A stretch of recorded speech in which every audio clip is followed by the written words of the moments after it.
বেশ কিছুটা সময় হাতে নিয়ে বিশ্বকাপের আয়োজক দেশ যুক্তরাষ্ট্রে পাড়ি জমিয়েছে বাংলাদেশ জাতীয় ক্রিকেট দল। শুক্রবার বাংলাদেশ সময় ভোর 4:20 টেক্সাসের হিউস্টনের জর্জ বুশ ইন্টারন্যাশনাল এয়ারপোর্টে পৌঁছান শান্ত সাকিবরা।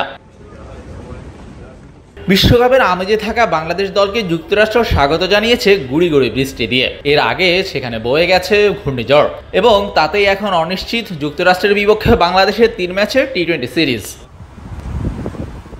যুক্তরাষ্ট্রের পৌঁছে বৃষ্টি ভেজা আবহাওয়া ধরেই টিম হোটেলে পৌঁছান রিয়াদ তাসকিনরা। তার আগেই বৃহস্পতিবার সন্ধ্যায় পুরো হিউস্টন জুড়ে বয়ে গেছে ভয়াবহ ঘূর্ণিঝড়। তাতে বেশ ক্ষতিগ্রস্ত হয়েছে প্রেরি ভিউ ক্রিকেট কমপ্লেক্স। আর এতেই শঙ্কা জেগেছে বাংলাদেশ যুক্তরাষ্ট্র সিরিজ নিয়ে, কেননা এই স্টেডিয়ামেই হওয়ার কথা সিরিজের সবগুলো ম্যাচ।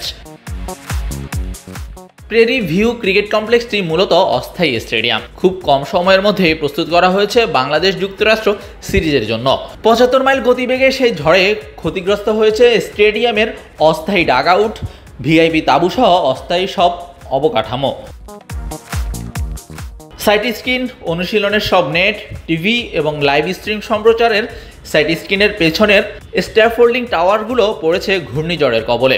সব মিলিয়ে তাই শঙ্কায় বিশ্বকাপের সহ-আয়োজক দেশটির সাথে নাজমুল শান্তের দলের সিরিজ। শাহরিয়ার শাওন, স্পোর্টস বাংলা।